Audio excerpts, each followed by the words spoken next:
আজকে ভারতের বাবরি মসজিদ ভাঙা হলো, সেই দিন মসজিদে হারাম কাবা শরীফকে সুরক্ষা করা হলো।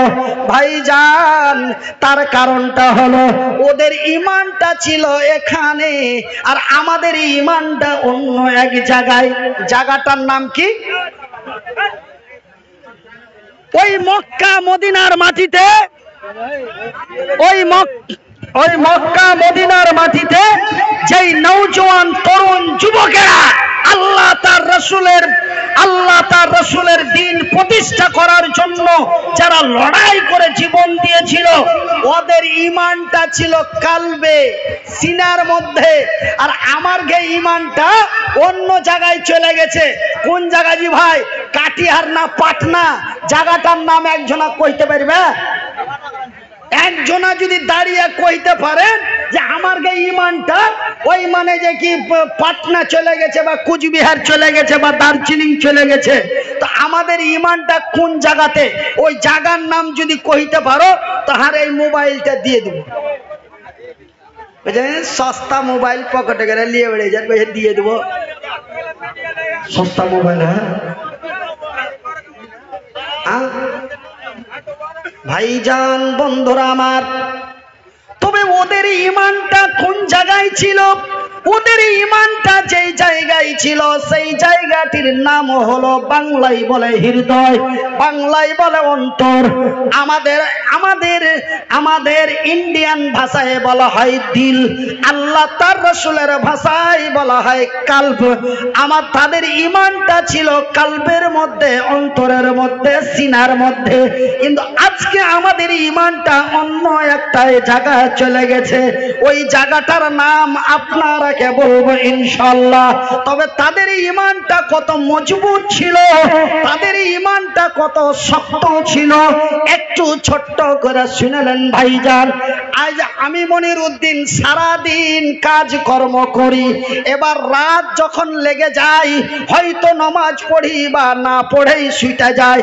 ভাই বলেন তো, বালিশে মাথা দিয়ে শুতে শুতে কি নিন এসে যায়? বালিশে মাথা দিয়ে শুতে শুতে কি নিন চলে আসে? কি হয়? বালিশে মাথা দিয়ে খাড়ায় পাকিস্তান, খাড়ায় আফগানিস্তান, হয় বাংলাদেশ না তো ভারত, বিভিন্ন জায়গায় খালি দড়িয়ে বেড়ায়। ওই শকেসে এতটি টাকা আছে, ওই বাক্সর তলে এতটি আছে, সকালে ঘুম থেকে উঠবো, তারপরে ইটা করব ওইটা করব, ওই কর্মে ওই সেন্টটা আমার শুধু করে ও শালাকে আগে মারবো তারপরে কিছু হবে। এগুলা বিভিন্ন রকম মাথায় ঘুরতে ঘুরতে ঘুরতে ঘুরতে হট করে কখন পট করে নিন চলে আসেন নিজেই জানি না। কথা ঠিক বললো না ভুল বললো? একটু হ্যাঁ বা না বলে। কথা ঠিক বললাম না ভুল বললাম? তো আমার গে চিন্তা ভাবনা হলো এগুলা, আমার গে চিন্তা ভাবনা হলো এগুলা।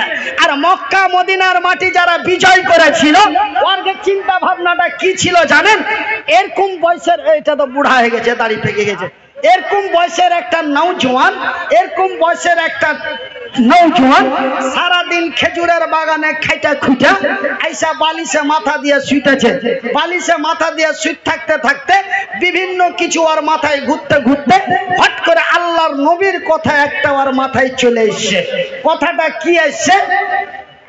আমার নবী, আল্লাহর নবী, দয়ার নবী, বিশ্বের নবী বলেছেন, এক অন্যের মাল বিনা পারমিশনে খাওয়া হারাম।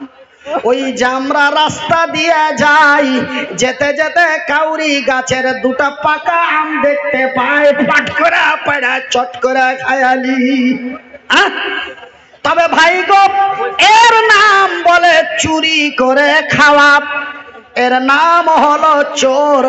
ভাই গো, কিন্তু ওই যে নওজোয়ান তরুণ বিছানায় শুয়ে আছে আর তার চিন্তায় মাথায় ঢুকে গেছে এক অন্যের মাল বিনা পারমিশনে খাওয়া হারাম। তবে আমার খেজুরের বাগানের পাশে আর একটা খেজুরের বাগান আছে। ভাইজি, বানানো গল্প লয়, বানানো কথা লয়, এটা রব্বুলের গে গলিতে বসে কেসা লয়, এটা নবীর হাদিস, হাদিসের নাম হলো বুখারী শরীফ। বুখারী শরীফের মধ্যে এই ঘটনাটা পাওয়া যায়। ওই ছেলেটা, ওই নওজোয়ান বালিশে মাথা দিয়ে শুয়ে আছে, আর নবীর কথাটা মনে পড়ে গেছে। আল্লাহর নবী বলেছেন, এক অন্যের মাল বিনা পারমিশনে খাওয়া হারাম। তো আমার খেজুরের বাগানের পাশে আর একজনের খেজুরের বাগান আছে, ওর খেজুর গালা আমার বাগানে পড়ে, আমার খেজুর গালা ওর বাগানে পড়ে, ওর খেজুর গালা আমাকে খাইতে হয়, আমার খেজুর গালা ওকে খাইতে হয়। তবে ওইটা কার খেজুর, এটা কার খেজুর, এটা তো চিনা যায় না। তবে ওই যে নবী বলেছেন এক অন্যের মাল বিনা পারমিশনে খাওয়া হারাম, তবে ওই যে খেজুর গালা, ওই বাগানওয়ালার একটা খেজুর যদি আমার পেটে যায়, তবে তো সেটা হারাম খাওয়া হলো। কি করে সমাধান করা যায়, কি করে তার সমস্যার সমাধান করা যায়? এই বলে ওই ইয়াতিম ছেলেটার আর নিন আসে না, ওই ইয়াতিম যুবক নওজোয়ান ছেলেটার আর ঘুম আসে না, নিন ভেঙে গেছে। কেমন করে হারাম থেকে বাঁচবো, কেমন করে বেহালালি খাওয়ার থেকে বাঁচবো, এই চিন্তা করতে করতে ঘড়িতে মোটামুটি রাত 2টা 2:30 বেজে গেছে। পট করে তার মাথার মধ্যে একটা বুদ্ধি চলে এলো। আল্লাহর তরফ থেকে তার মাথায় একটা বুদ্ধি ভরে দিলে, বলে সকালে নিন থেকে উঠবো, আর সকালে ঘুম থেকে উঠা বাগানে চাইছি খেজুর পাড়বো, আর ওই খেজুরটি মাঞ্ঝালি বাজারে বেচবো, আর বেচা 500, 1000, 2000 ছয় টাকা হবে। ওই টাকাটা দিয়া ওই বাগানওয়ালা আর এই আমার বাগানের মধ্যে যেটা আইল আছে, ওই আইলটাকে উঁচা করে বেড়া দিয়ে ঘেরে দিব, যেন ওর খেজুর গালা হার দিকে না আসে, আর আমার খেজুর গালা যেন ওর দিকে না যায়, ওর খেজুর গালা যেন আমাকে খাইতে না হয়, আমার খেজুর গালা যেন ওকে খাইতে না হয়। ভাইজি, সকাল হয়ে গেল, কাজ আরম্ভ হয়ে গেল। এবার বেড়াটা লম্বা উঁচা করে নিয়ে যাচ্ছে, ও লম্বা উঁচা করে নিয়ে যেতে যেতে বাগানের শেষ মাথাতে দেখা যায়, বাগানের শেষ প্রান্তে দেখা যায় একটা খেজুরের গাছ। এই নওজোয়ানের একটা খেজুরের গাছ, এই নওজোয়ানের একটা খেজুরের গাছ ওই পাঞ্জরের বাগানওয়ালার বাগানের ভিতর দিকে ঘোপ হয়ে ঢুকে আছে। এবার যদি সিধা করে ওয়াল নিয়ে যেছে, তো গাছটা ছুটে যেছে, ওর জমিতে পড়ে যেছে। এবার পাক ঘুরিয়া যদি নিয়ে যেছে, তো খরচ বেড়ে যেছে। বাপ হারা ইয়াতিম গরিব ছেলে এখন করবে কি? কিচ্ছু বুদ্ধি পাই না। বুদ্ধি না পায়া ওই বাগানওয়ালার কাছে চলে গেল, আর বাগানওয়ালাকে যে বলছে, বাগানওয়ালা রে,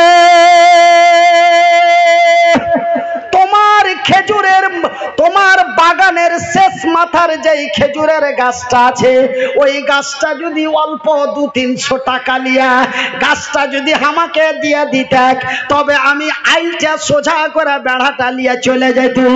একবার লই রে, 2 বার লই গো, 3 বার ওই ইয়াতিম নওজোয়ান গরিব ছেলেটা বাগানওয়ালার কাছে বারবার দরখাস্ত করলো।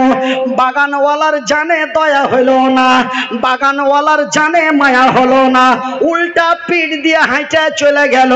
ওই ইয়াতিম ছেলেটা মুখ চুচুর মুচুর করে কান্দমান্দ হইয়া এবার চিন্তায় পড়ে গেল, কি করে কি তার সমস্যার সমাধান করা যায়।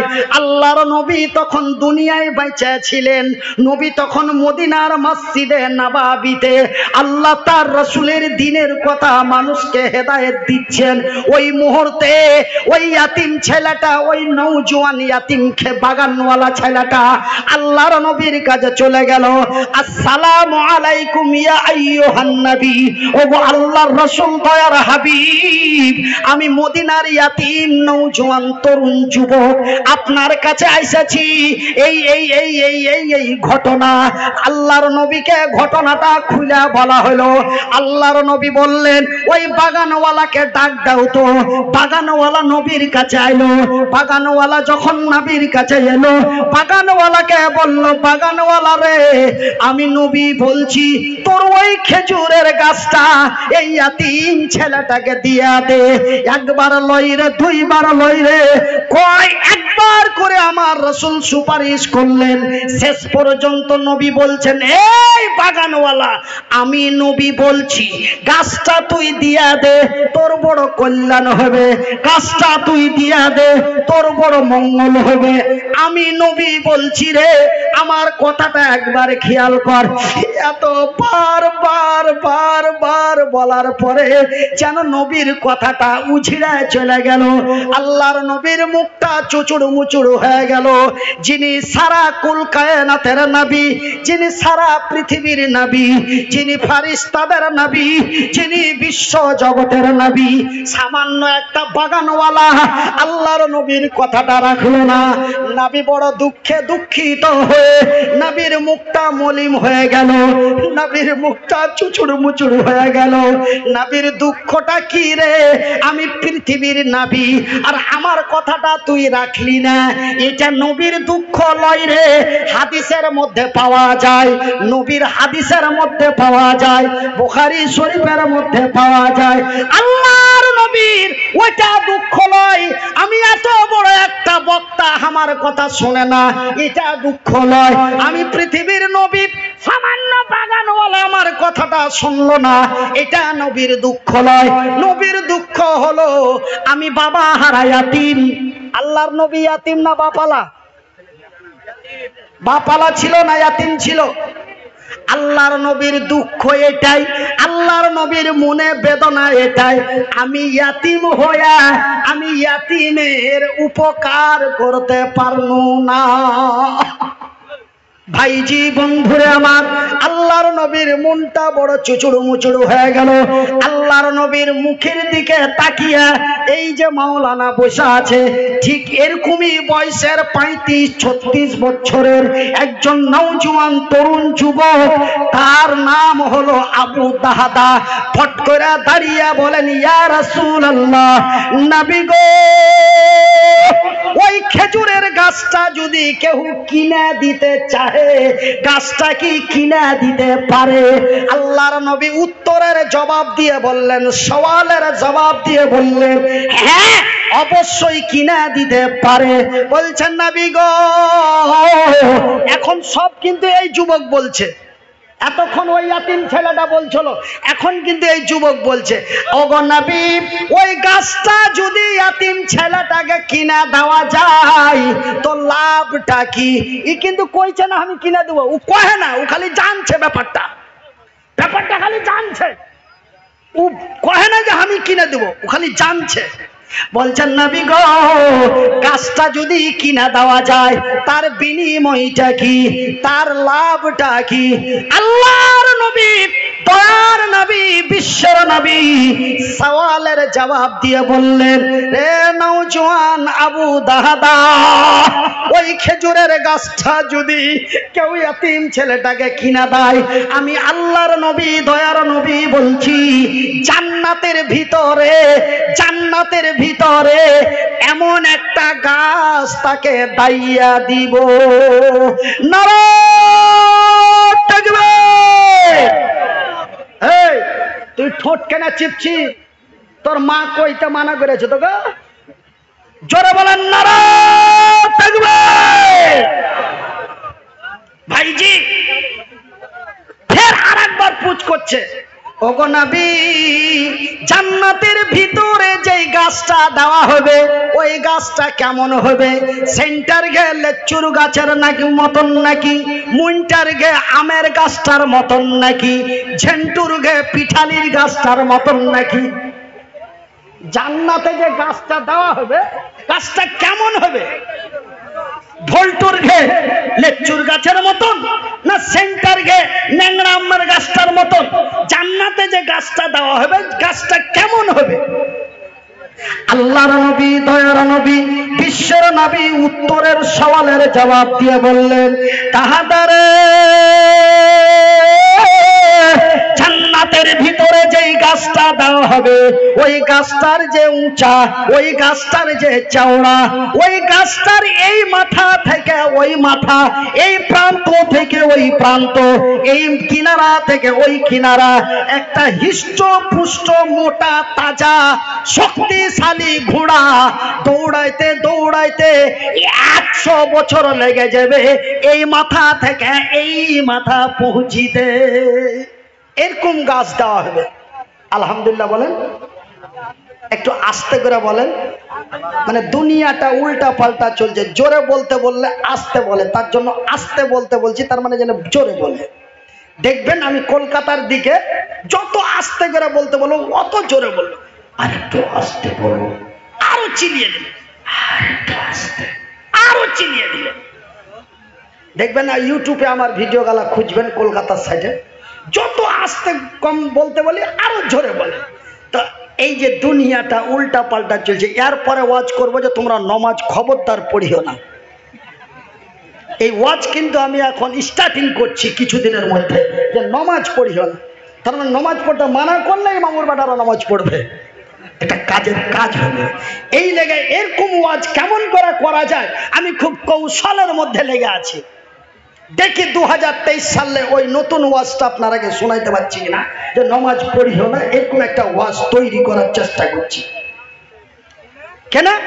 যে কি না পড়তে মানা করলে পড়বে, মানে পড়তে বলা হয়েছে তো বারবার, কত লোক বলছে তবুও শুনি না। তো উল্টাটা যদি বলি তখন যদি সোজা মনে যায়, এই লেগে একটু ভাবনা চিন্তার মধ্যে আছি যে এই ওয়াজটা করা যায় কি যায় না। আমি খুব টেনশনের মধ্যে আছি যে এত নামাজের জন্য তাগিদ করে, প্রতি জুম্মাতে করে, নামাজের টাইমে হ্যাঁ ভোলটা নামাজ পড়তে যাবি না রে, আজান যে হয়ে গেল রে।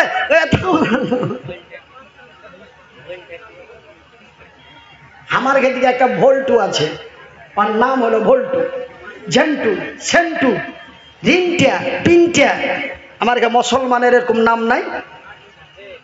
তোমার দক্ষিণ পাড়াতে দুজনার নাম এরকম নাই? আচ্ছা আমি সবই জানে নিছি নাকি।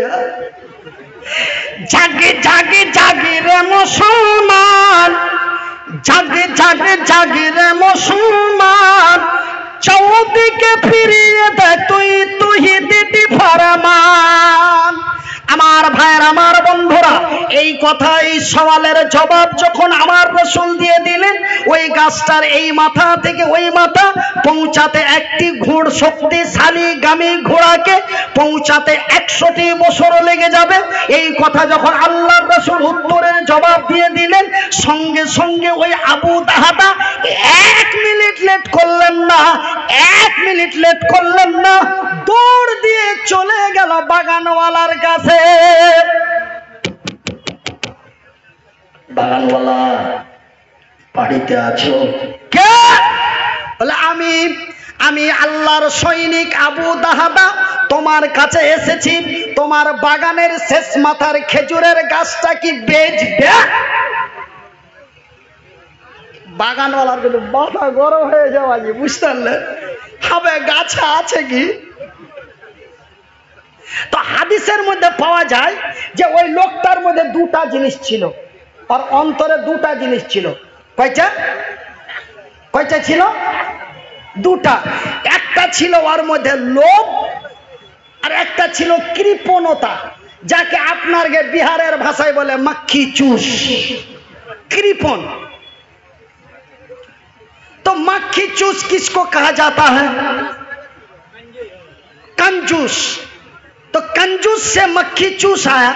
तो मक्खी चूस कथाटा आज থেকে 83 বছর আগে এরকম একজন ব্যক্তি ঘটনা ঘটালছিল, তারপরে মাখি চুষ কথাটা আসছে। মানে এত বাখিল, এত বাখিল, এত কৃপণ, এত কিপটিয়া যে ও দুধ গরমাইতে দিয়েছে আখাতে। কি গরমাইতে দিয়েছে? দুধ।